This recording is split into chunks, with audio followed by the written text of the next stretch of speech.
bapakmu. Kok kayak gitu? Sekarang bukan bermenung zaman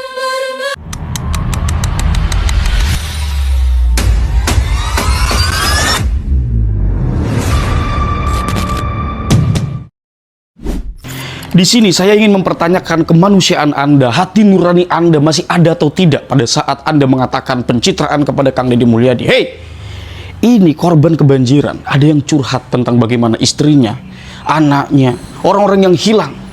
Ya, saya di sini akan tampilkan curhatan-curhatan korban bencana banjir di Sumatera. Dan pada saat ada orang ingin membantu, bahkan effort mengeluarkan kantong pribadi yang padahal Anda cuma nyinyir, donasi pun enggak. Hei, gila loh. Kita nih sekarang sedang tidak baik-baik saja. Negara kita berantem antara DPR dengan para menteri. Kita paling tidak jangan katakan hal yang tidak-tidak, teman-teman. Saya akan tampilkan di sini terlebih dahulu ya. Coba Anda perhatikan nih. Cek hati Anda, nurani Anda, kemanusiaan Anda masih ada atau tidak. Coba kita lihat di sini, teman-teman ya. Akan saya tampilkan terlebih dahulu, silakan. Tolong banget buat yang tahu, buat orang Aceh yang tahu kabar di Aceh gimana, perkembangannya gimana, please DM gue. Keluarga gue udah 2 hari gak ada kabar. Gue bingung banget mau nyari tahu kemana, gue gak tahu. Gue udah chat sama temen gue, ada beberapa yang aktif dan ada juga yang belum aktif, dan gue minta tolong cekin di rumah gue di sana kayak gimana. Padahal nggak bisa karena emang jalan semua banjirnya gede, dan katanya banyak yang nggak bisa lewat juga. Gue kepikiran emak gue, anak gue, adik gue lagi pada sakit semua. Udah gitu gue nggak ada, di keluarga gue tuh nggak ada anak cowok yang gede, adik gue cowok paling kecil. Tolong banget, tolong kabarin gue yang tahu, tolong kabarin gue. Ini udah hari kedua gue nggak bisa komunikasi sama keluarga gue yang ada di Bener Meriah, Aceh Tengah. Gue cukup kecewa sama media-media besar yang telat banget nge-up ke publik kalau ada bencana alam sebesar ini di daerah Danggro, Aceh Darussalam, dan Sumatera. Sementara akses internet dan listrik mereka tuh di sana semua mati. Jalur darat semuanya ambles. Sampai dengan hari ini gue tuh nggak tahu adek gue, bokap gue, dan semua warga yang ada di daerah Danggro, Aceh Darussalam, dan Sumatera tuh gimana. Gue cuma bisa lihat berita dari orang-orang lokal yang signalnya tuh pakai Starlink. Kampung gue tuh cukup terpencil, dan sampai dengan hari ini gue nggak tahu keadaannya kayak gimana. Untuk bencana yang udah terjadi beberapa hari, penanganannya lambat banget. Akses darat itu udah lumpuh, mau nggak mau tuh harus pakai akses udara.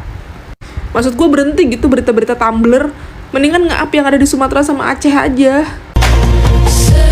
sekarang bukan bermenung zaman bermenung.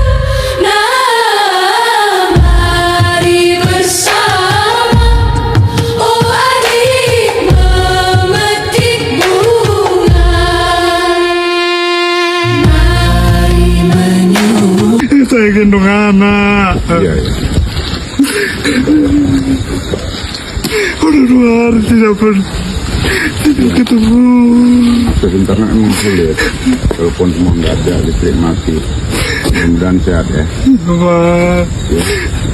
mereka di mana sekarang ini Pak? Aduh, saya mau pengen tahu aja Nanti Pak. ke pengungsian aja, nanti ditanya di gor dulu ya. Nanti koordinasi di sana biar dibantu nanti ya. Ya, Iya Pak, ya sabar ya. tolong saya Pak, dibantu Pak. Desa mana Bapak? Desa mana tuh Bapak? Saya di Tukta Pak, Bapak Kampung Rambutan. Kampung Rambutan ya, dengan Pak. Kepala saya. Binutra Uruk. Iya, sabar ya. Istri saya bersih gue ya. Jadi ada Pak ini. Ya. Kalau saya, pandangan mata saya 100% Kota Lintang Bawah hancur. Cuman ya rumah semuanya hancur. Makanya Kak, kami sekeluarga aman Kak, selamat Kak. Kakak dengar di Banda Kak. Uci, kami selamat Uci yang Didi. Semua kami selamat, tinggal nyawa aja lah ini badan. Itu aja lah Pak, kalau 100% Kota Lintang hancur Pak. Akses jalan pun masih terputus, kami cuman manjat pohon. apa semuanya. Yang ada tinggal semangat hidup aja lah Pak. Nggak ada yang tersisa lagi Pak, cuma baju di badan. Di sana pun kami di kampung makan, minum air bersih pun nggak ada lagi Pak. Cuma air itulah yang kami masak. Beras pun sekarang udah kehabisan lah semua, rata-rata kami keluar udah kehabisan Pak. Kita saling tolong menolong lah apa adanya Pak. Tapi alhamdulillah lah, masih bisa lah kita bertahan hidup Pak. Saya alhamdulillah sekeluarga, saya anak 3 sama bini. Tetangga lah yang nolong dari rabung ke rabung lah kami ke rumah tertinggi Pak. Rumah saya kan di belakang masjid bertingkat. Ke rabung lah, di atas rabung lah kami rata-rata selamat Pak. Di atas seng. Ada rumah satu lah yang bertahan di situlah Pak kami Pak. Kalau sekarang ini kami keluar ya dari jalan lah tuh. Dari Kota Lintang kami keluar. Akses bisa dari Puskesmas terus ke Gang Aceh bisa. Cuman di sana kan mungkin udah bau kali kami nggak sanggup. Makanya kami keluar dari jembatan. Ya melewatin sisa-sisa puing bangun. Inilah akibatnya, buktinya. Semua kayu yang di sini perbuatan manusia. Bu, bisa diceritain nggak sih Bu, gimana pas banjir itu datang gitu Bu, awalnya? Pertama jam 3, anjing kami semua lainlah suaranya. Curiga kami ada orang, rupanya kami tengok buka pintu, udah datang air. Jam 5 naik airnya, jam 6 surut, jam 7 naik lagi, jam 8 tak bisa lagi, matilah signal. Keluarlah kayu dari pakai nauli, larilah kami dari rumah be, larilah, tak bisa lagi apa dibawa. Karena tak pernah kayak gini, besar apanya, banjirnya, rupanya sampai siang kayak gini. Semua kayu pindahlah sungai itu ke sini. Berarti pas kejadian itu ibu lagi istirahat, lagi tidur ya? Dan tidur lagi. Oh, lagi nggak tidur? Iya, karena hujan malam itu. Jam 3 udah macam orang ini. Kayak gini dia orang itu di belakang. Di rumah. Nah, banjir bandang dan tanah longsor di Sumatera Utara sampai... Oke, gila Pak. Saya tidak bisa membayangkan kalau seumpama saya adalah di antara orang-orang itu. Kehilangan kendaraan, kehilangan rumah. Saya teriris Pak. Untuk mencari suap nasi saja, mencari bantuan saja itu susahnya minta ampun teman-teman. Ya. Dan tentu saya di sini juga berterima kasih kepada semua pihak yang telah membantu untuk berdonasi, menyisihkan sedikit harta atau apa yang dia punya kepada mereka yang membutuhkan di Sumatera. Jadi untuk sekarang, kalau seumpama ada kasus penjarahan lah atau apalah, kita jangan hujat terlebih dahulu. Kita pahami kondisi, situasi, keadaan di sana. Kang Deddy mulai datang ke sana, kemudian belanja, itu tokonya jauh dari tempat lokasi kejadian. Mereka juga tidak bisa mendonasikan semua, karena itu harta yang mereka punya. Dijual ketika ada yang memberi, ada yang membeli, punya banyak uang dari donasi, untuk dibagikan kepada mereka. Jadi jangan dulu bicara tentang dari aspek politisnya. Jangan dulu bicara dari bagaimana aspek, oh ini pencitraan, oh ini ya. Nanti dulu teman-teman. Kita pahami dulu kondisi mereka. Orang curhat sampai menahan rasa malu hanya untuk sesuap nasi itu sudah luar biasa. Kita tahu dalam aspek biologis manusia itu tidak bisa menahan lapar berhari-hari. Makan itu adalah kebutuhan pokok manusia. Dalam ekonomi dasar, makan itu kebutuhan primer. Kebutuhan primer itu apa? Yang tidak bisa ditinggalkan.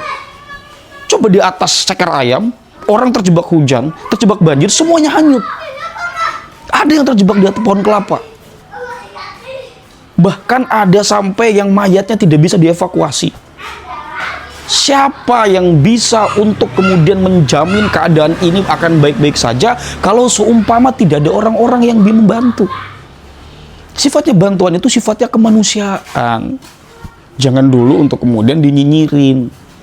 Ya, Anda, kalau dia ngasih bantuan nih, siapapun lah, pemerintah lah. Saya juga sering mengkritik pemerintah selain KDM ya. Ya Menteri Kehutanan atau siapa. Tetapi ketika mereka memberi bantuan, biarin aja dulu. Biarin dulu, kecuali sudah keterlaluan teman-teman. Ya.